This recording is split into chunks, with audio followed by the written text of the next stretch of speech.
प्यारे बच्चों, आपका हमारे YouTube चैनल मेथड पॉइंट में एक बार फिर से स्वागत है। आज हम कक्षा 12 का सेट 2 करेंगे, जिसका कोड 324 EY है। 2024 में आया हुआ ये क्वेश्चन पेपर है। इससे पहले हमने इसका सेट 1 किया था 324 EX, है ना। उसका सॉल्यूशन आप इस वीडियो की डिस्क्रिप्शन में देख भी सकते हैं। और आज हम 324 EY को करेंगे, ठीक है बच्चों। तो चलिए शुरू करते हैं। देखिए पहला क्वेश्चन क्या कहता है। देखिए बच्चों, पहला क्वेश्चन आपका बहुविकल्पीय क्वेश्चन है। कह रहा है कि यदि एक ए जो है वो वर्गाव्यू है। वर्गाव्यू मीन्स, वर्गाव्यू तो आपको पता ही होगा क्या होता है ना, 2/2 या 3/3 का कोई क्या होगा, एक मैट्रिक्स है। जैसे 2/2 हो गया या 3/3 का हो गया, 4/4 का हो गया, ठीक है ना। तो इसने वर्गाव्यू का है और एक कंडीशन दी है कि ए स्क्वायर बराबर ए है। अब हमें ये इसका आंसर निकालना है कि ये क्या होगा, a + i का होल क्यूब - 7a। इसको कैलकुलेट करेंगे। देखिए सबसे पहले हम होल क्यूब का फॉर्मूला ओपन करते हैं, तो क्या होगा, a³ + b³ + 3a² b, 3a² a ये है, b ये है ना, और प्लस में 3ab², 3ab² और माइनस में ये 7a एज इट इज़, ये वाला 7a एज इट इज़, ठीक है ना। देखिए अब क्या होगा, a³ को मैं ऐसे लिख सकता हूँ a² × a प्लस, अच्छा ये जो i है ये आइडेंटिटी मैट्रिक्स है, यानी तत्समकाव्यू। जो ये 1 0 1 0 0 1 0 ये वाला मैट्रिक्स होता है ना, सॉरी 0 1 ये वाला। अच्छा ये मैट्रिक्स ऐसा है कि इसकी इसमें गुना करोगे तो यही मैट्रिक्स आ जाएगी। तो i का क्यूब कर लो, चाहे पावर में 4 कर लो, ये रहेगा i ही। तो हाँ, आपका ये i ही आ जाएगा प्लस, और i के साथ किसी भी मैट्रिक्स की मल्टीप्लाई करोगे तो वही मैट्रिक्स आ जाएगी। अब ये हमारे पास क्या है, चलो हम क्या करते हैं, a² की जगह a रख लेते हैं। यहाँ a² की जगह a रख लिया क्योंकि गिवन है पहले से ही, है ना, ये पहले से गिवन है। और प्लस में ये आ गया 3a, i² की वैल्यू i ही रहेगी, -7a हो जाएगा, ठीक है। अब देखिए क्या होगा, a² की वैल्यू में a रख सकता हूँ, तो ये मेरे पास a हो जाएगी, और a पहले से है तो a × a a² हो जाएगा, प्लस यहाँ पे i आएगा, प्लस यहाँ पे 3a है, इसको 3a ही रखेंगे, प्लस यहाँ पे a की मल्टीप्लाई किसी i में करोगे, यानी आइडेंटिटी मैट्रिक्स में करोगे, तो वो वही मैट्रिक्स दोबारा से आ जाएगी। तो इसका मतलब 3a ही रहेगा यहाँ पर, और माइनस के 7a। अब ये क्या हो गया, देखिए a² की जगह मैं यहाँ पे भी a रख सकता हूँ, तो ये a हो जाएगा। ये कितना हो गया, 3 और 3 6a, है ना, 6a और एक a ये वाला, तो ये 7a हो गए पूरे, और माइनस के 7a ये है, और प्लस में i ये बीच में यहाँ पे है। तो ये कितना हो गया, 7a माइनस हो जाएगा, 0 बचेगा, और ये बचेगा i, तो i आ जाएगा। तो i कोई सा ऑप्शन है आपके पास जी, थर्ड ऑप्शन है, तो थर्ड ऑप्शन आपका बिल्कुल सही हो जाएगा, ठीक है। चलिए नेक्स्ट क्वेश्चन देखते हैं। ख क्वेश्चन ये कह रहा है कि समाकलन कीजिए cos² dx का। देखिए बच्चों, मैंने पहले भी पेपर्स में आए हुए क्वेश्चन में बताया है कि जब भी cos² का या sin² का समाकलन आए, या sin³ का cos³ का समाकलन आए, तो आप उसको डायरेक्ट नहीं कर सकते, ये आपको फॉर्मूले से वैल्यू रखनी पड़ेगी। अगर आपके पास cos² या sin² फॉर्मूला उसका इंटीग्रेशन आ जाए, तो आप cos2x के फॉर्मूले में से इसकी वैल्यू निकाल करके रख लेना, तब उसका इंटीग्रेशन करना। देखिए cos2x में cos² में कौन सा फॉर्मूला होता है, 2 cos² - 1। यहाँ से अगर मैं cos² की वैल्यू फाइंड करता हूँ, तो वो क्या आएगी, cos² इक्वल्स टू ये बनेगा आपका cos 2x + 1/2, है ना, ये बनेगा ना। बस ये वैल्यू यहाँ पे रख दो और फिर उसका इंटीग्रेशन कर दो, इजीली हो जाएगा बिल्कुल। तो ये क्या हो जाएगा, cos 2x + 1/2 dx। इसकी जगह यहाँ sin²x भी दे सकता है, तो आपको कौन सा फॉर्मूला लगाना है, फिर ये वाला लगा लेना है, 1 - 2 sin²x, ठीक है। यहाँ से sin²x की वैल्यू निकाल लेनी है, ये भी cos 2x का होता है ना ये। और अगर cos³ आ जाए तो cos 3x वाले फॉर्मूले में से निकाल लेना, sin³ आ जाए तो sin 3x वाले फॉर्मूले में से निकाल लेना, ठीक है बच्चों। अब यहाँ से हम इसका इंटीग्रेशन करेंगे, 1/2 कांस्टेंट है, उसको हम बाहर दे दिया। cos 2x का जो समाकलन होगा वो तो होगा sin 2x, और जो x के मल्टीप्लाई में है वो पूरे के डिवाइड में आ जाएगा, ठीक है। प्लस 1 जो बचा, इसका जब हम इंटीग्रेशन करेंगे तो x आ जाएगा, और प्लस में आ जाएगा c। जब इसकी मल्टीप्लाई अंदर करूंगा तो ये हो जाएगा आपका sin 2x, y में 4 आ जाएगा, और प्लस x/2 आ जाएगा, ठीक है, और प्लस में आ जाएगा c। देखिए कोई सा है क्या यहाँ पर, sin 2x/4 + x/2 + c, तो आपका पहला ही ऑप्शन सही हो जाएगा, ठीक है ना, आपका पहला ऑप्शन सही हो गया। देखिए बच्चों, चलिए नेक्स्ट क्वेश्चन पर चलते हैं। ग क्वेश्चन आपका ये क्या कहता है, ये कह रहा है कि i.i j.j - k.k, ठीक है। तो ये क्या हो जाएगा, देखिए i.i आपके पास क्या होता है, i.i जब किसी मात्रक सदिश की उसी मात्रक सदिश में मल्टीप्लाई करते हैं तो एक ही आता है, ठीक है। और j.j भी 1 होगा, j.j भी 1 होगा, इसी तरह k.k भी 1 होगा, ठीक है ना। और अगर इनका डॉट प्रोडक्ट दूसरा होता, वो 1 ना होता, ठीक है ना, तो ये 1 होते हैं। तो यहाँ पे i.i क्या हो जाएगा, 1, तो -1 हो गया, और फिर प्लस में j.j भी 1 हो गया, और फिर माइनस में k डॉट k भी 1 हो गया, तो यहाँ से 1 से 1 कट जाएगा, -1 बचेगा, तो -1 ही आपका आंसर हो जाएगा। कौन सा ऑप्शन है आपका? थर्ड ऑप्शन बिल्कुल ठीक हो जाएगा, ठीक है ना। चलिए आगे चलते हैं गह क्वेश्चन पर। गह क्वेश्चन ये कह रहा है कि अवकल समीकरण इतने की घात क्या होगी। देखिए ये तो डायरेक्ट आप बता सकते हैं, आपको सबसे ज़्यादा बार डेरिवेटिव देखना है किसका है, ठीक है ना। ये तो इसका तो एक भी बार डेरिवेटिव नहीं हुआ, यानी एक भी बार अवकलन नहीं हुआ। इसका एक बार अवकलन हुआ है, तो और इसका 2 बार अवकलन हुआ है, तो सबसे ज़्यादा बार अवकलन कितनी बार हुआ है? 2 बार, तो इसकी कोटि तो हो जाएगी 2, ठीक है ना। इसकी समीकरण की कोटि क्या हो जाएगी? अवकल समीकरण की कोटि हो जाएगी 2, और उस कोटि पर, यानी जो सबसे ज़्यादा वाली कोटि है, उस कोटि पर जो घात होगी, उस कोटि पर जो घात होगी वही इस अवकल समीकरण की घात कहलाएगी, ठीक है ना। तो इसके ऊपर, यानी सबसे ज़्यादा वाली कोटि जो है उसके ऊपर जो घात होगी वही इस अवकल समीकरण की घात कहलाएगी। तो इसकी घात क्या आ जाएगी? ये 3 आ जाएगी, ठीक है ना। तो ऑप्शन कौन सा है आपका? सेकंड ऑप्शन आपका बिल्कुल ठीक हो जाएगा, ठीक है। चलिए नेक्स्ट क्वेश्चन पर चलते हैं। तो देखिए नेक्स्ट क्वेश्चन आपका ये कहता है, अगला क्वेश्चन ये कहता है कि यदि ए आपका सेट ये है, बी ये सेट है। देखिए बहुत आसानी के साथ बताएंगे आपको। ये है आपके पास ए सेट है, ए बी सी ए सेट, और ये आपके पास दूसरा सेट है बी, है ना। इसके अंदर पड़े हैं आपके पास एलिमेंट 2 3 4।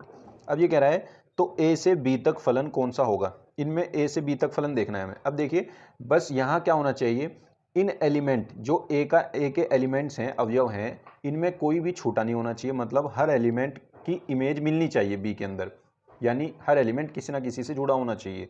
दूसरी बात ये कि कोई एक एलिमेंट 2 के साथ ना जुड़ा हो, ठीक है ना, वो हम देखेंगे। अब देखिए यहाँ पर ए 2 के साथ भी जुड़ रहा है, ए 3 के साथ भी जुड़ रहा है, मतलब ये ए जाकर के 2 के साथ भी जुड़ रहा है और 3 के साथ भी जुड़ रहा है। तो ऐसा फंक्शन में पॉसिबल नहीं है। फंक्शन में कोई एक एलिमेंट की सिर्फ एक ही इमेज मिलेगी, तो आपका ये कट हो जाएगा ऑप्शन। सेकंड में चलते हैं, यहाँ भी ऐसा ही है, ए 2 पे जुड़ रहा है, 3 पे भी और 2 पे भी, तो ये भी गलत हो गया। ए 3 पे जुड़ रहा है, बी 2 पे जुड़ रहा है, सी 3 पे जुड़ रहा है, यानी ये आपका सही हो सकता है ना, ये आपका सही हो सकता है। देखते हैं एक बार हम, ए 3 पर जुड़ रहा है, यानी ए 3 पर जुड़ रहा है, बी 2 पर जुड़ रहा है और सी 3 पर जुड़ रहा है, सी भी 3 पर जुड़ रहा है, तो सी 3 पर जुड़ गया, तो कोई दिक्कत नहीं है। तो ये सही है मेरे ख्याल से। आगे देखते हैं हम क्या होगा। यहाँ पर A2 B4 B3, बी 2 पे जुड़ रहा है, 4 पे भी और 3 पे भी, तो ये भी कट हो जाएगा, ये भी कट हो जाएगा, ये सही हो जाएगा। तो आपका थर्ड ऑप्शन सही है बिल्कुल, है ना। इसमें छूट जाए, लेकिन इसमें कोई ऐसा एलिमेंट ना छूटे जो किसी से ना जुड़ रहा हो, ठीक है ना। और यहाँ देखें, यहाँ पे सारे एलिमेंट जुड़ रहे हैं और किसी एक एलिमेंट की 2 इमेज भी नहीं मिल रही, यानी 2 प्रतिबिंब भी नहीं मिल रहे, एक ही प्रतिबिंब है सबका। तो इसका मतलब ये फलन है और आपका थर्ड ऑप्शन बिल्कुल ठीक हो जाएगा, ठीक है। आगे चलते हैं। देखिए दूसरा क्वेश्चन, दूसरे का क्या क्वेश्चन, जो दूसरे का क्या क्वेश्चन क्या कहता है। देखिए ये कह रहा है कि tan inverse √3 minus sec inverse -2 का मान बताओ। अब इसको मैं कैसे लिख सकता हूँ?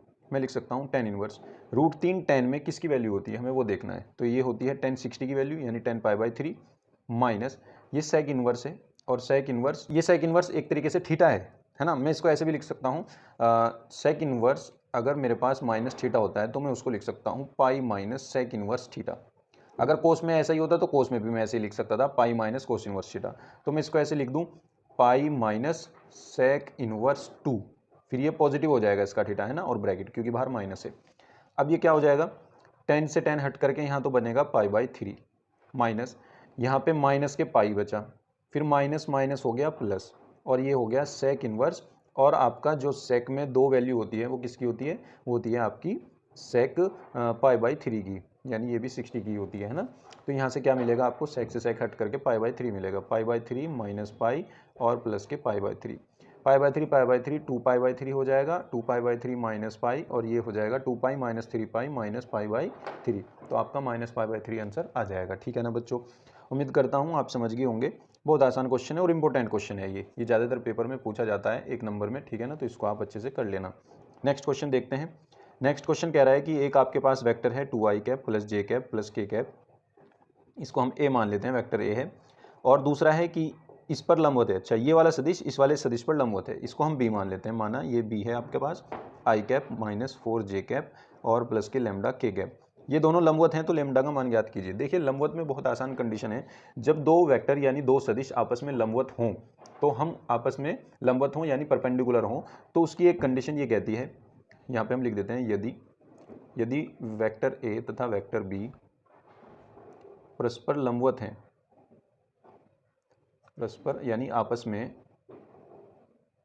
लंबवत हैं, तो कंडीशन क्या कहती है कि A dot B equals to क्या हो जाएगा, 0 हो जाएगा, ठीक है ना। तो ए डॉट बी यानी डॉट प्रोडक्ट इसका और इसका डॉट प्रोडक्ट, यानी 2i cap plus J cap plus K cap, इसका डॉट प्रोडक्ट कर दो I cap minus 4j cap plus lambda K cap इसके साथ, और इक्वल्स टू रख दो क्या आपके पास 0।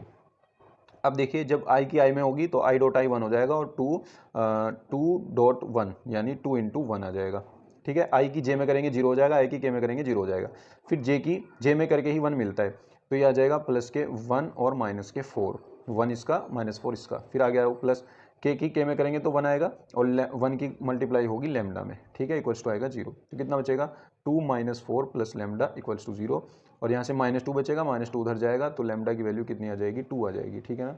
लैम्डा की वैल्यू क्या आ जाएगी, 2 आ जाएगी। उम्मीद करता हूँ आप समझ गए होंगे, बहुत आसान क्वेश्चन था। चलिए नेक्स्ट क्वेश्चन पर चलते हैं। यह क्वेश्चन क्या कहता है, ये कह रहा है कि यदि P of A probability of A कितनी है 0.6 है, और प्रोबेबिलिटी ऑफ B कितनी है 0.3 है, और एक और दे रखी है इसने probability of A intersection B equals to 0.18 है ना।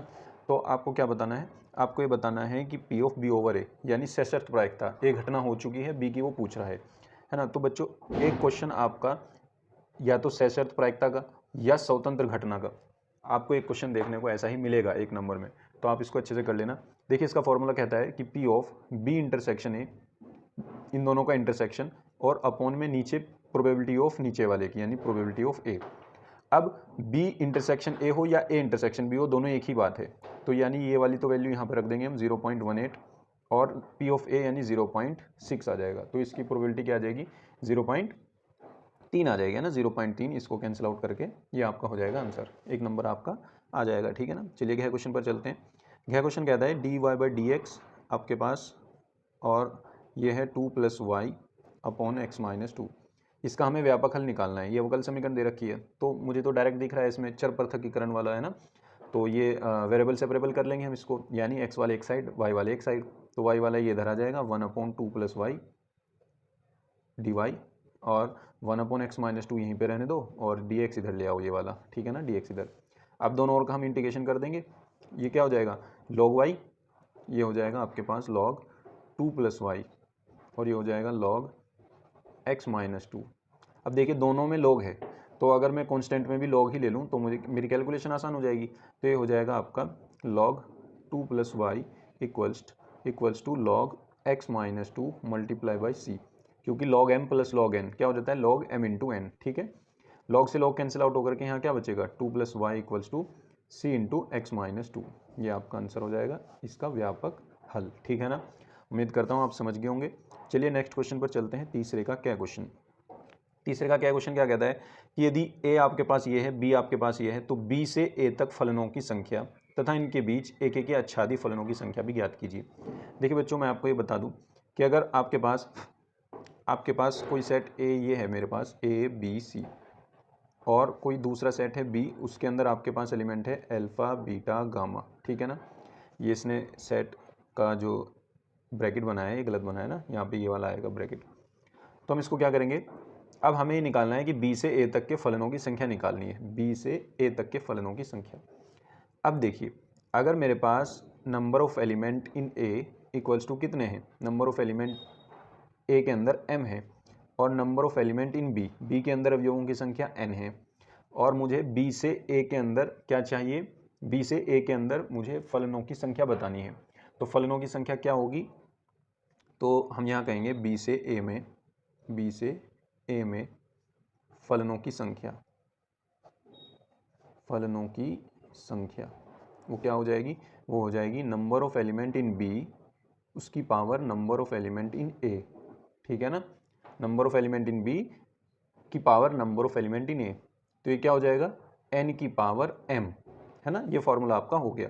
तो अगर मैं देखूं यहाँ a के अंदर मेरे पास कितने एलिमेंट हैं 3, और यहाँ b के अंदर मेरे पास भी 3 है, तो मेरा आंसर जो आ जाएगा वो आ जाएगा 3 की पावर 3, यानी इसके अंदर 3 एलिमेंट है, number of element in b कितने हैं 3, और यहाँ पे number of element in a यहाँ पे कितने हैं मेरे पास, यहाँ पे भी 3 है ना, तो 3 की पावर ये वाला 3 आ जाएगा, तो 3 की पावर 3 क्या हो जाता है, 3 की पावर 3 आपका हो जाएगा 27, ठीक है, ये आपका आंसर आ जाएगा।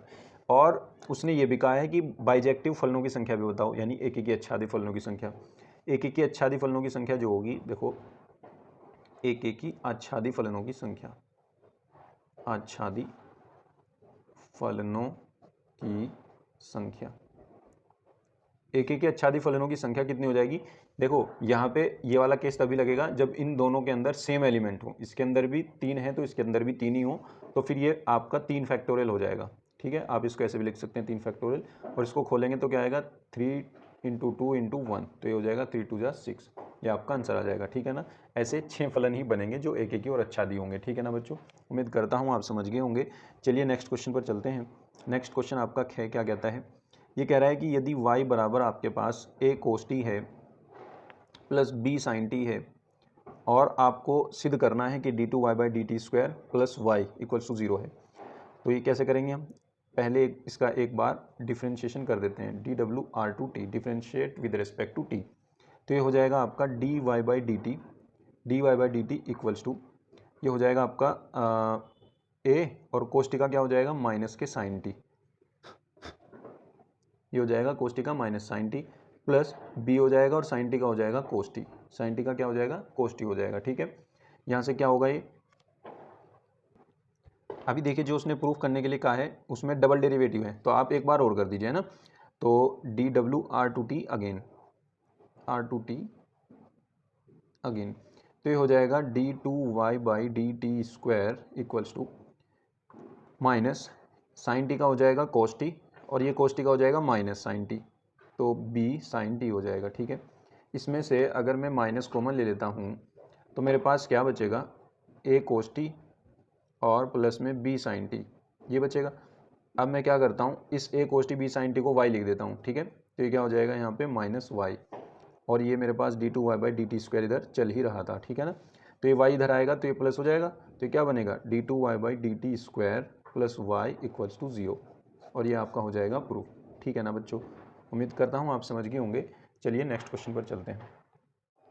तो देखिए नेक्स्ट क्वेश्चन तीसरे का गे, ये कहता है कि यदि इकाई सदिश ए वेक्टर और बी ए कैप और बी कैप इकाई सदिश है, तो इसका मतलब ए का जो परिमाण होगा वो भी 1 होगा और बी का जो परिमाण होगा वो भी 1 होगा। ठीक है, के बीच का कोण थीटा हो, तो सिद्ध कीजिए कि ये होगा।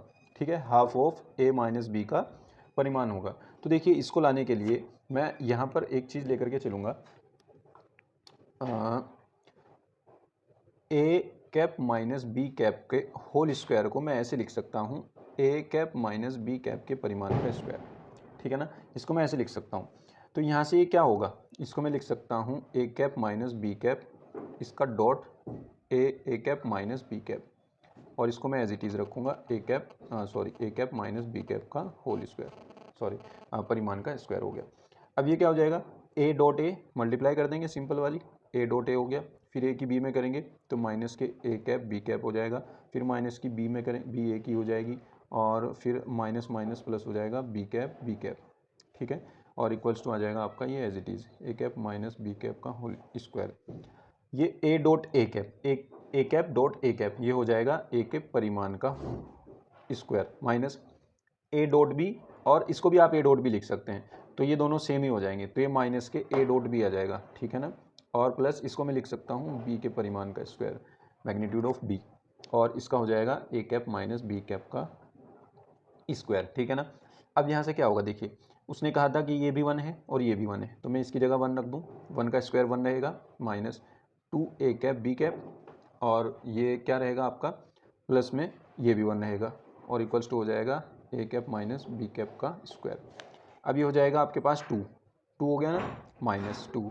अब ए डॉट बी का फॉर्मूला क्या होता है, जब ये परिमाण में हो, जब ये यूनिट वेक्टर हो ए डॉट बी, वैसे तो vector A dot vector B का होता है, लेकिन यहाँ पे ए कैप बी कैप है, परिमाण है इनका, तो इधर भी क्या आएगा ए का परिमाण और बी का परिमाण और मल्टीप्लाई में कोस थीटा।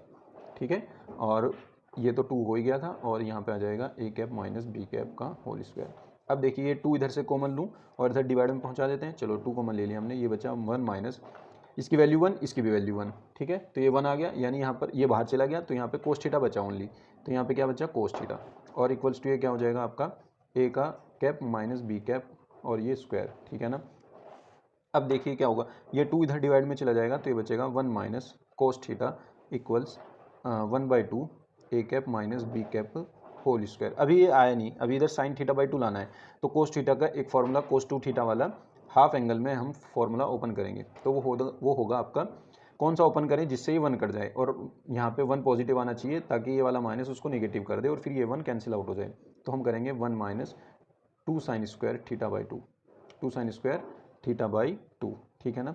ये करेंगे, ये हो जाएगा इधर, तो ये हो जाएगा आपका equals to 1/2 A cap minus B cap whole square. तो यहाँ से 1 अंदर मल्टीप्लाई करूँगा माइनस की, तो ये माइनस हो जाएगा और प्लस के हो जाएगा 2 sine square theta by 2 equals to 1/2 A cap minus B cap whole square, है ना। 1 से 1 कैंसिल आउट हो जाएगा। अब ये देखिए, ये वाला 2 इधर चला जाएगा, ये 4 हो जाएगा, तो ये बचेगा sine square theta by 2 equals to 1/4 A cap minus B cap का होल स्क्वायर। अब देखिए, अगर मैं यहाँ पे पूरे पे स्क्वायर रूट ले लूँ पूरी इक्वेशन पे, तो इसका स्क्वायर हट जाएगा, ये 2 का स्क्वायर मान लेते हैं, इसका भी फिर स्क्वायर हट के 2 बन जाएगा और इसका भी स्क्वायर हट जाएगा, तो ये क्या बचेगा, ये बचेगा sine square theta by 2 equals to 1/2 परिमाण A cap minus B cap का स्क्वायर पे हट जाएगा ये, ठीक है ना। और ये आपका हो जाएगा प्रूफ, ठीक है, ये प्रूफ हो जाएगा। बहुत अच्छा क्वेश्चन है, उम्मीद करता हूँ आपकी समझ में आया होगा। चलिए नेक्स्ट क्वेश्चन पर चलते हैं, घ क्वेश्चन पर, है ना। घ क्वेश्चन क्या कहता है, कह रहा है कि बिंदु इतने से गुजरने वाली सदिश इतने के समांतर रेखा का कार्तीय समीकरण ज्ञात कीजिए। बच्चों, इसके जैसा एक क्वेश्चन आपके पेपर में जरूर देखने को मिलेगा, या तो वो कार्तीय समीकरण पूछ ले या वो सदिश समीकरण पूछ ले, दोनों आपको पता होनी चाहिए। तो देखिए, अब मैं यहाँ आपको एक चीज़ बता दूँ कि बिंदु x1 y1 z1 से जाने वाले या गुजरने वाली तथा बिंदु या सदिश कह लो, है ना, या सदिश कह लो कि सदिश तथा सदिश A I cap plus B J cap plus C K cap के समांतर रेखा का कार्तीय समीकरण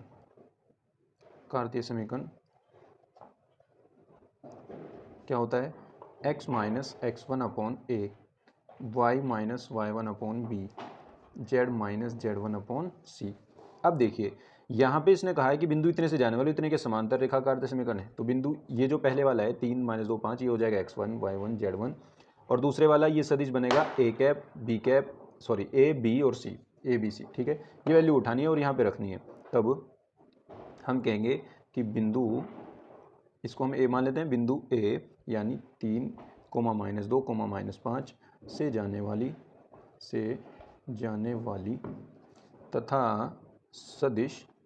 तथा सदिश क्या दे रखा है उसने, ये दे रखा है 3i cap plus 2j cap और -2 के कैप के समांतर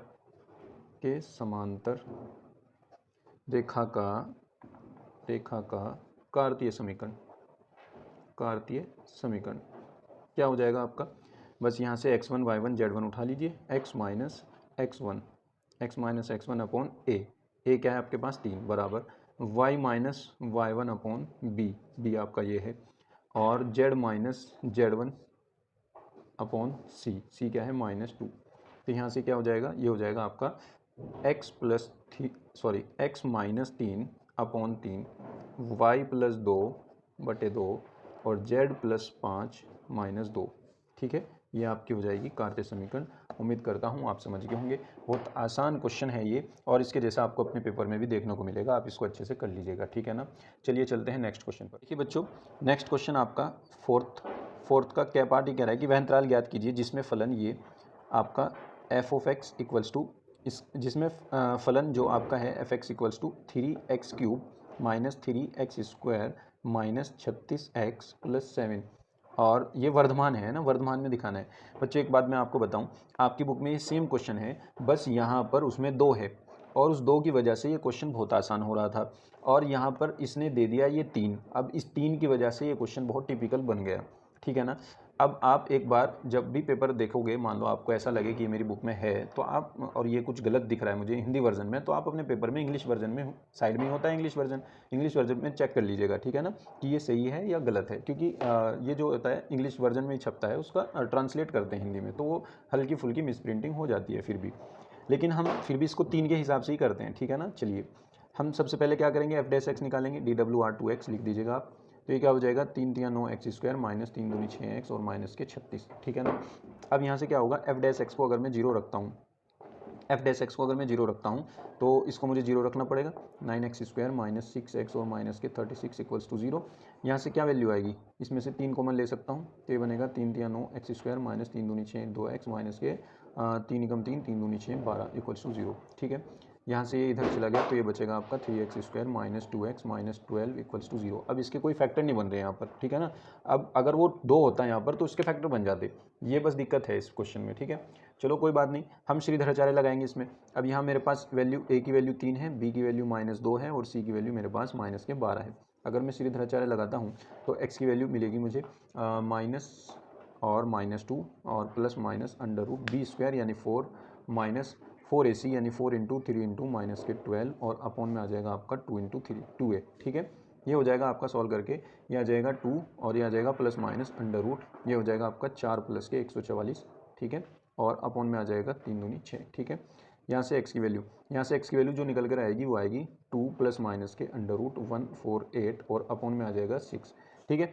जब 148 का आप स्क्वायर रूट निकालोगे तो ये ऐसा दिखेगा, 2 प्लस माइनस के, इसमें से 2 बाहर आ जाएगा ना, और इसको लिख देंगे हम 2 रूट 37 और अपॉन में आ जाएगा 6। इसको बाहर कैसे निकालते हैं, एलसीएम लेकर के, ठीक है। 2 का पेयर को बाहर निकाल दो, जो एक बगैर पेयर के बचेगा उसको अंदर रख लेंगे। तो यहाँ से 2 कॉमन लेकर के 6 काट देंगे, तो यहाँ से क्या मिलेगा 1 प्लस माइनस के अंडर रूट 37 अपॉन में आ जाएगा आपका 3, ठीक है। यहाँ से आपको 2 वैल्यू मिली एक्स की, 2 वैल्यू मिली, एक तो मिली प्लस में 1 प्लस अंडर रूट 37 अपॉन में 3 और एक मिली माइनस में 1 माइनस अंडर रूट 37 अपॉन में 3, ठीक है। 2 वैल्यू आपको ये मिली। अब इन 2 वैल्यू पे हमें चेक करना है। अब देखिए एक नंबर लाइन खींचिए और ये नंबर लाइन को 2 पार्ट में डिवाइड कर दीजिए, क्योंकि आपके पास 2 वैल्यू हैं। अब इसमें देखिए ये वाली बड़ी आएगी या ये वाली बड़ी आएगी, सिंपल सी बात है, प्लस वाली बड़ी आएगी, तो यानी ये प्लस वाली आपकी वैल्यू यहाँ पर है 1 प्लस अंडर रूट 37 अपॉन में 3 और ये वाली यहाँ पर है 1 माइनस अंडर रूट 37 अपॉन में 3, ठीक है। अगर मैं देखता हूँ ये मोटा मोटा 37 को मैं 36 मान करके देख लेता हूँ मोटा मोटा, तो ये 6 आ जाएगा, रूट 36 का 6 आ जाता है ना, 6 और 1 7 60/3 60/3 यानी ये मिलेगा आपका 2.6, है ना। ये क्या मिलेगा आपका 2.6 मिलेगा, लगभग 2.6। तो अगर हम इसको मान भी लेते हैं कि लगभग 2.6 है अप्रोक्स, ठीक है। तो ये वाला बैठेगा इस हिसाब से माइनस के 1.6 क्या अप्रोक्स बैठेगा, ठीक है। तो अब देखिए अगर मैं इससे बड़ी वैल्यू उठाता हूँ, और किस में रखता हूँ, एफ डैश एक्स भी तो मुझे निकालना पड़ेगा ना। मुझे तो ये देखना है कि किस में ये वर्धमान है, तो मुझे एफ डैश एक्स का साइन देखना पड़ेगा। तो मैं इससे बड़ी वैल्यू उठाता हूँ कोई, देखिए 2.6 के आसपास है ये, 2.6 से बड़ी वैल्यू उठा लेते हैं, कोई ज़्यादा बड़ी ले लेते हैं, थोड़ी सी 3 ले लीजिए या 4 ले लीजिए। अब वो जब 4 आप एफ डैश एक्स में रखोगे, यहाँ पर रखोगे, तो ये आपको पॉजिटिव मिलेगा, एक्स की जगह 4 रख लेना और सॉल्व करके देखना, तो ये क्या आ जाएगा, पॉजिटिव आएगा, ठीक है। तो यानी इस वाले अंतराल में ये पॉजिटिव रहेगा, ठीक है। इसी तरीके से 2.6 और माइनस 1.6 के बीच की कोई वैल्यू उठा लेना, मान लो 0 ही है, 0 उठा लेना, इसमें आप 0 उठा लेना, 0 उठाओगे तो ये निगेटिव आएगी, देख लीजिए, यहाँ पे 0 रख देंगे, यहाँ पे 0 रख देंगे, खत्म, -36 बचेगा, निगेटिव आ गया, तो इसका मतलब यहाँ पे निगेटिव आएगी। और जब यहाँ पे वैल्यू उठाएंगे तो ये पॉजिटिव आएगी, इधर से कोई वैल्यू उठा लेना, माइनस के 2 उठा लेना, वो रख लेना, पॉजिटिव आएगी, ठीक है ना। अब जब इसको हम सॉल्व करेंगे, यहाँ क्या मिलेगा, ये देखिए, अब इस अंतराल में मुझे पॉजिटिव मिला, इस अंतराल में मुझे निगेटिव मिला, इस अंतराल में मुझे पॉजिटिव मिला, तो मुझे अंतराल ही तो बताने थे ना। तो अब मैं क्या करूँगा, एक टेबल बना लेता हूँ, यहाँ पर एक टेबल बना लेते हैं, यहाँ पे मैं अंतराल लिखूँगा, अंतराल। अब वो अंतराल यहाँ पे एक तो ये बनेगा, ये तो -∞ है और ये पॉजिटिव इन्फिनिटी है, तो -∞ से ये वाला -∞ से 1 माइनस रूट 37 अपॉन में 3, ये वाला अंतराल।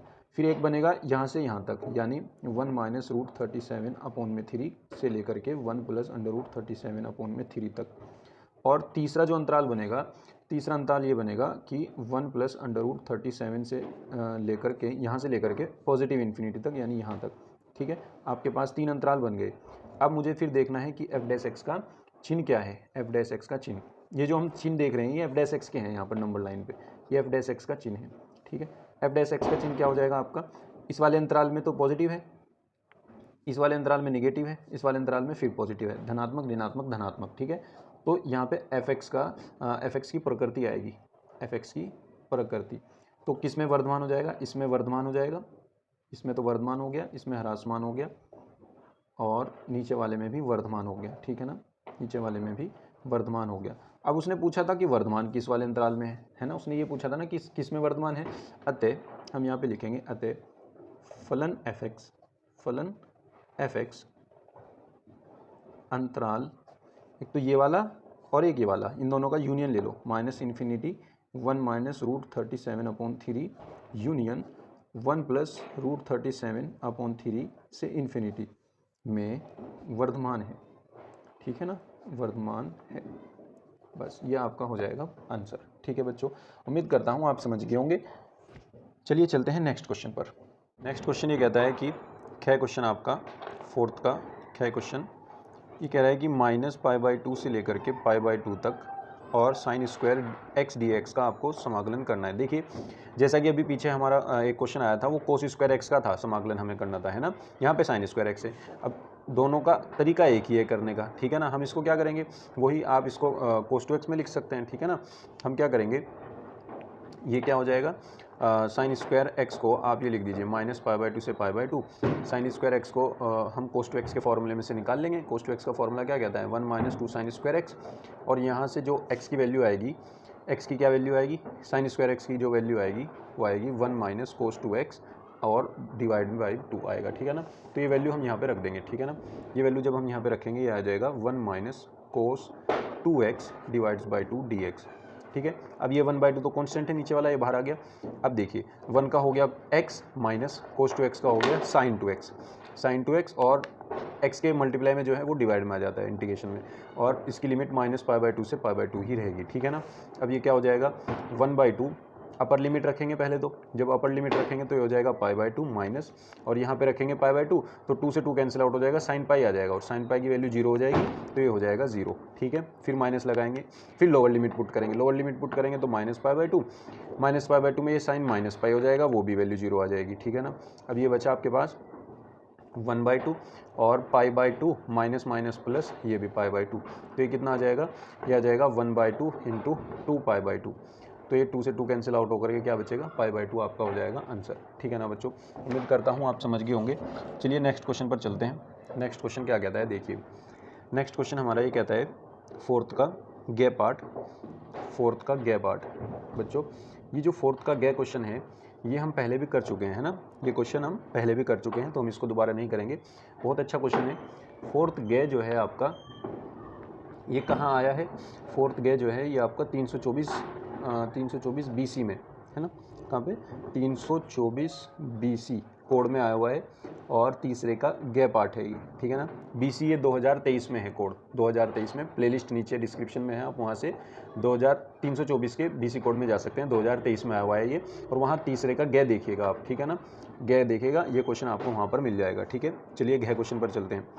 घ क्वेश्चन देखिए, घ क्वेश्चन क्या कहता है, ये कह रहा है कि यदि ABC सदिश है और ये है और ये है, इसका मान ज्ञात करना है। देखिए बच्चों जो आपकी बुक में ये क्वेश्चन है, उसमें ये दे रखा है ऐसे कि ABC मात्रक सदिश हैं। अगर मात्रक सदिश होंगे तो फिर हम इनका परिमाण A, परिमाण B, परिमाण C, इनका तीनों का 1 ले लेंगे, इक्वल 1 ले लेंगे, ठीक है ना। लेकिन इसमें इसने परिमाण 1 नहीं दिया, इसने सिर्फ कहा है कि ABC सदिश हैं, तो हम इसके अकॉर्डिंग इसको फाइंड करेंगे, ठीक है ना। इसके अकॉर्डिंग कैसे फाइंड होगा ये, तो देखिए हम ये लेकर के चलते हैं कि vector A plus vector B plus vector C, मान लीजिए ये इक्वल्स टू 0 दे रखा है, इसने ये दे रखा है ना। तो अगर मैं इसका स्क्वायर कर दूँ तो कोई फ़र्क तो नहीं पड़ेगा, दोनों ओर का स्क्वायर कर दूँ, दोनों ओर का अगर स्क्वायर हो जाता है तो ये 0 का तो इधर स्क्वायर, कोई फ़र्क नहीं पड़ेगा। अब इसको मैं लिख सकता हूँ ऐसे ABC dot vector A plus vector B plus vector C, ठीक है ना, इक्वल्स टू 0। अब यहाँ पे जब डॉट प्रोडक्ट इसका मैं करूँगा तो देखिए क्या आएगा, A डॉट A आ जाएगा, फिर A के साथ B आ जाएगा, फिर A के साथ C आ जाएगा, A के साथ क्या आ जाएगा, C आ जाएगा, फिर प्लस B के साथ A आ जाएगा, B के साथ B आ जाएगा, और B के साथ C आ जाएगा, B के साथ C आ जाएगा, ठीक है ना। फिर इसके साथ C के साथ A आ जाएगा, और सी के साथ बी आ जाएगा और सी के साथ सी आ जाएगा, ठीक है ना बच्चों। अब देखिए यहाँ पे क्या होगा, जो ये ए डॉट ए है ये क्या हो जाएगा, ए के परिमाण का स्क्वायर हो जाएगा, प्लस ए डॉट बी को ए डॉट बी ही रहने देते हैं और ए डॉट सी को भी ए डॉट सी ही रहने देते हैं, ए डॉट सी ही रहने देते हैं। और ये जो ए बी डॉट ए है इसको हम ए डॉट बी लिख सकते हैं, कोई फ़र्क नहीं पड़ेगा, है ना, क्योंकि आपका A dot B equals to होता है बी डॉट ए के, है ना, तो हम इसको लिख सकते हैं। तो यहाँ पे इसी तरीके से बी डॉट बी जो होगा ये बी के परिमाण का स्क्वायर हो जाएगा और बी डॉट सी को बी डॉट सी ही रहने देते हैं। इसी तरीके से सी डॉट ए को आप क्या लिख सकते हैं, सी डॉट ए को सी डॉट ए ही रहने दीजिए, है ना, सी को, तो फिर आप इसको सी ए कर लीजिए, इस वाले ए सी को सी ए कर लेना, इसको सी और ए कर लेना, इसको सी ए ही रहने देना, सी ए, और इस सी बी को बी सी कर लेना, क्योंकि पहले से बी सी है हमारे पास और ये सी का परिमाण का स्क्वायर हो जाएगा, इक्वल्स टू आ जाएगा 0। अब देखिए ए बी 2 हैं आपके पास, बी सी भी 2 हैं आपके पास और सी ए भी 2 हैं आपके पास। तो अगर मैं यहाँ पे ऐसा कहूँ कि 2 कॉमन ले लिया मैंने, A B plus B C plus C A, B C plus C A, तो ये हो जाएगा। और ये ए का स्क्वायर और बी का स्क्वायर और सी का स्क्वायर जो परिमाण है उसको हम दूसरी साइड ले जाएंगे, तो ये क्या हो जाएगा, तीनों माइनस में हो जाएंगे ना, ए के परिमाण का स्क्वायर और फिर प्लस में बी के परिमाण का स्क्वायर और प्लस में सी के परिमाण का स्क्वायर, ठीक है। अब देखें यहाँ से क्या आ जाएगा, ये जो A dot B plus B dot C और प्लस सी डॉट ए, इसका जो मान आएगा वो ये आ जाएगा माइनस में ए के परिमाण का स्क्वायर और बी के परिमाण का स्क्वायर और सी के परिमाण का स्क्वायर और अपॉन में आ जाएगा आपके ओवरऑल 2, ठीक है, ये आपका आंसर हो जाएगा यहाँ पे। लेकिन अगर ये यहाँ पे कहता कि ए बी सी मात्रक सदिश हैं, मात्रक सदिश में फिर हम यहाँ इसकी वैल्यू रख देते 1 1 1, तो ये हो जाएगा माइनस के 3/2 आंसर आ जाता, ठीक है ना।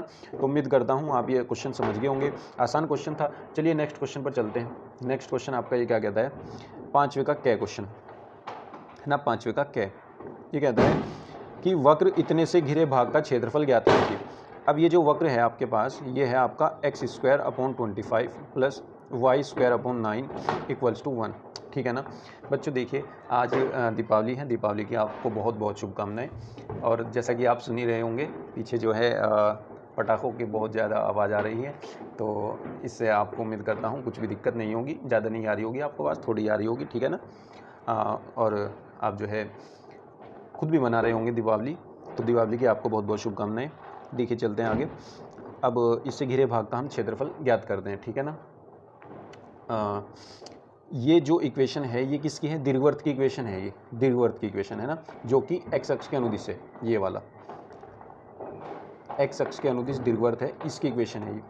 अब ये जो x²/a² है, अगर मैं इसको कहूँ ऐसे कि ये 5 का स्क्वायर हो जाएगा और ये प्लस y² ये 3 का स्क्वायर हो जाएगा और इक्वल्स टू आ जाएगा 1। तो देखिए यहाँ पे a की वैल्यू 5 आ गई, b की वैल्यू x²/a² होता है ना, y²/b² इक्वल्स टू 1। तो अगर मैं देखता हूँ तो a यहाँ पे बैठेगा a0, तो इसका मतलब ये आ जाएगा 5 0 और 0 3 यहाँ पे बैठता है, 0 3, ये वाला 3 यहाँ पे आ जाएगा। बहरहाल इससे हमें कुछ नहीं चाहिए, हम तो इसी से निकाल लेंगे, है ना। अब हमें क्षेत्रफल निकालना है इस पूरे दीर्घवृत्त का। अब ये दीर्घवृत्त जो है जितना एक्स अक्ष के इधर है उतना ही वाई अक्ष के राइट साइड में उतना ही लेफ्ट साइड में, यानी सिमेट्रिक है, ये सममित है, तो जितना इधर होगा उतना इधर होगा। हम क्या करते हैं, हम सिर्फ एक पार्ट का निकाल लेते हैं, इसके जो ये एक भाग है ना, 1/4 का निकाल लेते हैं और फिर 4 से गुना कर देंगे, जितना इसका होगा उतना ही इसका होगा, उतना ही इसका होगा, उतना ही इसका होगा क्षेत्रफल। तो हम क्या करेंगे, इस एक पार्ट का क्षेत्रफल निकाल लेंगे और 4 से गुना कर देंगे उसकी, ठीक है ना। अब देखिए मान लीजिए इसकी जो लंबाई है वो y है और इसकी चौड़ाई जो है वो dx है और हम जो निकाल रहे हैं वो पूरा यहाँ से लेकर के यहाँ तक का निकाल रहे हैं, तो लिमिट चली जाएगी 0 से 5। अब मैं ये कहूँगा कि दीर्घवृत्त का क्षेत्रफल, दीर्घवृत्त का क्षेत्रफल क्या हो जाएगा, 4 गुना हो जाएगा, और कहाँ से कहाँ तक, 0 से लेकर के 5 तक, 0 से लेकर के 5 तक, यहाँ से लेकर के यहाँ तक, ठीक है। और ये क्या हो जाएगा, y इंटू डी एक्स। अब y इंटू डी एक्स आ जाएगा, और y की वैल्यू यहाँ से निकाल के रख दीजिए, ये क्या आ जाएगा 4 और 0 से लेकर के 5, यहाँ y की वैल्यू क्या आएगी, देखिए ये इधर जाएगा और ये उसके ऊपर आएगा, तो इसका मतलब ये आपका आ जाएगा, ये आ जाएगा आपका 3/5 अंडर रूट में आ जाएगा 5² माइनस के x² dx, ठीक है। बस ये आपका फिर आप इसमें फार्मूला लगा लेना और आंसर निकाल लेना, ठीक है। फार्मूला मैं आपको बता दूं इसका, ये देखो 3/5 तो ये बाहर आ जाएगा, 4 × 3/5, ये तो बाहर आ गया। और 0 to 5 और ये हो जाएगा under root A square minus X square वाला इसमें फॉर्मूला लग जाएगा। Under root A square minus X square का फॉर्मूला क्या होता है? X by two under root A square minus X square plus A square by two sine inverse X upon A. आप वो फॉर्मूला लगाना और लिमिट रखना और डायरेक्ट आपका आंसर आ जाएगा। आंसर आपका आएगा 15 पाई। ठीक है ना बच्चों, उम्मीद करता हूँ आप समझ गए होंगे। और ये आसान भी है, इंटीग्रेशन तो आप इजीली कर सकते हैं। ठीक है ना, मुझे तो सिर्फ हिंट ही देनी है, ज़्यादा तो मुझे करना नहीं है। ठीक है, तो आप इसको कर लीजिएगा आराम से। तो चलिए नेक्स्ट क्वेश्चन पर चलते हैं। देखिए बच्चों, नेक्स्ट क्वेश्चन देखते हैं 5वें का ख पार्ट। ठीक है, ये कहता है ऐसी दो संख्या ज्ञात कीजिए जिनका योगफल 6 है और घनों का योगफल न्यूनतम है। इसी के जैसा हमने 324 EX में भी किया था, पिछले ही सेट में हमने इसके जैसा क्वेश्चन किया है। बहुत आसान है। हम क्या करेंगे, उस संख्या को x मान लेते हैं। माना वह संख्या क्या है, माना पहली संख्या उनमें से, माना पहली संख्या x है, माना पहली संख्या x है। अब देखिए, अगर पहली संख्या x है और उन दोनों का योगफल 6 है तो दूसरी संख्या क्या हो जाएगी? दूसरी संख्या आपकी जो हो जाएगी वो हो जाएगी 6 माइनस एक्स। ठीक है ना, दूसरी संख्या 6 माइनस एक्स हो जाएगी। अब इसने कहा है कि इन दोनों घनों का योगफल न्यूनतम होना चाहिए, तो इसका हम फंक्शन मान लेते हैं, एक फंक्शन मान लेते हैं, इनके घनों का योग कर लेते हैं। उसमें घनों का योग, ये घन हो गया इन दोनों का और ये योग हो गया। ठीक है, अब इसको हमें न्यूनतम दिखाना है। हम क्या करेंगे, एफ डैश एक्स निकालते हैं, यानी इसका DWR2x करते हैं एक बार, DWR2x। तो क्या हो जाएगा 3x square plus 3 into 6 minus X whole square, और इसका आ जाएगा 6 का 0 माइनस एक्स का -1। तो ये हो जाएगा आपका 3x square minus 3 into 6 minus X का होल स्क्वायर। ये आपका एफ डैश एक्स है। अब हमें इसको 0 रखना है। एफ डैश एक्स को 0 रखने पर न्यूनतम और उच्चतम के लिए इसको 0 रखना पड़ेगा। 0 रखने पर, इसको 0 रखने पर तो यहाँ से क्या आएगा 3x square minus 3 into 6 minus X का होल स्क्वायर इक्वल्स टू 0। यहाँ से क्या वैल्यू आएगी 3x square equals to 3 into 6 minus X का होल स्क्वायर। 3 से 3 कैंसिल आउट हो जाएगा और दोनों तरफ का वर्गमूल ले लेंगे तो x बराबर 6 माइनस एक्स बचेगा। ये x इधर आ जाएगा, तो ये आपकी क्या वैल्यू बचेगी 2x इक्वल्स टू 6 और x की वैल्यू आ जाएगी 3। अब x की वैल्यू 3 पर हम ये देखते हैं कि एफ डबल डैश एक्स जो है वो क्या देगा। अब एफ डबल डैश एक्स देखते हैं। एफ डबल डैश एक्स किसका निकलेगा, इस वाली इक्वेशन का निकलेगा, दोबारा से इस वाली का निकाल लेते हैं। ठीक है ना, तो ये क्या हो जाएगा, देखिए एफ डबल डैश एक्स, इसका जब हम फाइंड करेंगे तो ये हो जाएगा 3 दूनी 6x माइनस, और यहाँ पे ये आगे आ जाएगी, ये भी 3 टू 6 और 6 माइनस एक्स आ जाएगा।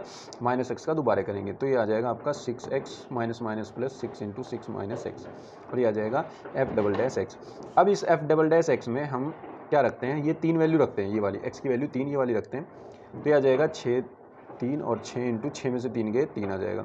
ये 6 थे 18, 18 18 36 और ये हो जाएगा आपका ग्रेटर देन इक्वल टू 0। इसका मतलब ये वैल्यू धनात्मक आई, अतः फंक्शन जो होगा, अतः x बराबर 3 पर, x बराबर 3 पर घनों का योग क्या होगा, घनों का योग न्यूनतम होगा, न्यूनतम होगा। तब जो संख्याएं होंगी वो क्या होंगी, तब संख्याएं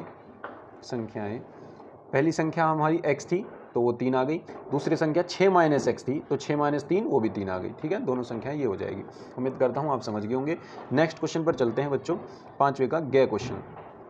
देखिए बहुत आसान क्वेश्चन है ये भी, हमें क्या करना है, बस इसका जो है ये प्रूफ करना है। ठीक है, तो बहुत आसान है, सारणिक का क्वेश्चन है। अब देखिए x y z x square Y square Z square, और ये y प्लस जेड, और ये z प्लस एक्स, और ये x प्लस वाई। अब देखिए सबसे पहले हमें देखना है हमें लाना क्या है, x माइनस वाई लाना है, y माइनस जेड लाना है, z माइनस एक्स लाना है। तो हम क्या करते हैं, x माइनस वाई ऐसा आएगा जब इसमें से ये घटाएंगे, y माइनस जेड ऐसा आएगा जब इसमें से ये घटाएंगे। तो हम इसमें एक ऑपरेशन लगाते हैं C1 tending to C1 minus C2। इस कॉलम में से एक कॉलम घटा दिया और C2 की जगह हम क्या करते हैं C2 माइनस C3 कर देते हैं। ठीक है, तो हमारे पास एक बनेगा x माइनस वाई, इसमें से ये घटा, इसमें से ये घटा तो ये X square minus Y square, इसमें से ये घटेगा तो जेड से जेड कट जाएगा, y माइनस एक्स आएगा, y माइनस एक्स में माइनस कॉमन लेकर के x माइनस वाई लिख लेना उसको। इसी तरह इसमें से ये घटाएंगे तो y माइनस जेड बैठेगा क्योंकि C2 tending to C2 minus C3 है ना, तो इसमें से ये घटाना है y minus Y Z, Y minus Z, Y square minus Z square, Y square minus Z square, और इसमें से ये घटाएंगे तो x से x कट जाएगा और z माइनस वाई आएगा। जबकि मुझे y माइनस जेड लेना है तो माइनस कॉमन ले लो, उसको भी y माइनस जेड लिख लो। ठीक है ना, और ये हो जाएगा जेड स्क्वायर और x प्लस के y। ठीक है, ये आ गया। अब देखो फर्स्ट कॉलम में से x माइनस वाई कॉमन ले लो और सेकंड कॉलम में से y माइनस जेड कॉमन ले लो। आप यहाँ पे लिखना कि C1 में से x माइनस वाई और C2 में से y माइनस जेड कॉमन लेने पर, उभयनिष्ठ लेने पर, तो जब x माइनस वाई कॉमन आ जाएगा और दूसरे में से y माइनस जेड कॉमन आ जाएगा तो क्या बचेगा, यहाँ पे 1 बचेगा। यहाँ पे ये ए स्क्वायर माइनस बी स्क्वायर का फॉर्मूला है, तो ए माइनस बी ए प्लस बी, ए माइनस बी तो बाहर आ गया, ए प्लस बी बचेगा, तो यहाँ पे क्या बचेगा एक्स प्लस वाई और यहाँ पे -1। इसी तरीके से यहाँ पे 1, यहाँ पे वाई प्लस जेड और यहाँ पे -1 और यहाँ पे जेड स्क्वायर और यहाँ पे एक्स प्लस वाई। ठीक है, ये बच गया आपका। अब देखिए अगर मैं क्या करता हूँ, इन दोनों को जोड़ देता हूँ, इन दोनों को अगर मैं दोनों को जोड़ता नहीं हूँ, घटा देता हूँ, C1 में घटा देता हूँ, C1 माइनस C2 कर देता हूँ, तो 1 - 1 0 हो जाएगा, ये भी 0 हो जाएगा, उससे आसानी पड़ेगी। ठीक है ना। अगर मैं इसमें से घटाऊंगा तो ये y minus Y X minus Z बनेगा, जबकि मुझे z माइनस एक्स चाहिए। तो आप एक काम करो ना, C2 माइनस C1 कर लो, C2 माइनस C1 करके आसान पड़ेगा। तो x minus Y minus Z. अब देखो यहाँ इसमें से ये घटाऊंगा तो ये 0, इसमें से ये घटाऊंगा तो माइनस वाई कट के जेड माइनस एक्स आ जाएगा और इसमें से ये घटाऊंगा ये 0 हो जाएगा, बाकी सब जो का त्यों, बाकी सब जो का त्यों। ठीक है। अब इसको क्या करना है, हमें इसका प्रसार कर लेना है। ठीक है, यहाँ पे लिखना है प्रसार करने पर, तो ये वाले तो एज इट इज़ रहेंगे, X minus Y minus Z. अब हम क्या करेंगे, इस रो के सापेक्ष, या हम इसमें से पहले जेड माइनस एक्स कॉमन ले लेते हैं, जेड माइनस एक्स हमने कॉमन ले लिया। अब अगली लाइन में आप क्या लिखोगे, इसी सारणिक बनाना और यहाँ पे 1 लिख देना बस, क्योंकि ये तो 0 है, 0 में से कुछ भी कॉमन ले लो। जेड माइनस एक्स है, यहाँ जेड माइनस एक्स बाहर चला जाएगा तो 1 बचेगा और यहाँ पे 0। फिर इस 1 के सापेक्ष इसको प्रसार कर देंगे, तो इसकी कॉलम इसका रो गया, तो हमारे पास क्या बचा, इसकी गुना इसमें होगी यानी एक्स प्लस वाई और इसकी गुना इसमें होगी माइनस माइनस प्लस जेड। तो आपका ये क्या हो जाएगा, प्रूफ हो जाएगा। मैंने बच्चों एक स्टेप जो है कम लिखा है, 1-2 स्टेप मैंने कम किए हैं, आप इसको पूरा एक स्टेप बता करके उसको लिख देना। ठीक है ना। उम्मीद करता हूँ आप समझ गए होंगे। और आज की वीडियो में हम बस इतना ही करेंगे, बाकी नेक्स्ट वीडियो में हम आपको क्वेश्चन करा देंगे। ठीक है ना बच्चों, तब तक पढ़ते रहिए, मुस्कुराते रहिए, और अगर आपने अब तक चैनल को सब्सक्राइब नहीं किया है तो चैनल को सब्सक्राइब कर लीजिए, अपने दोस्तों में खूब शेयर कीजिए। Thank you.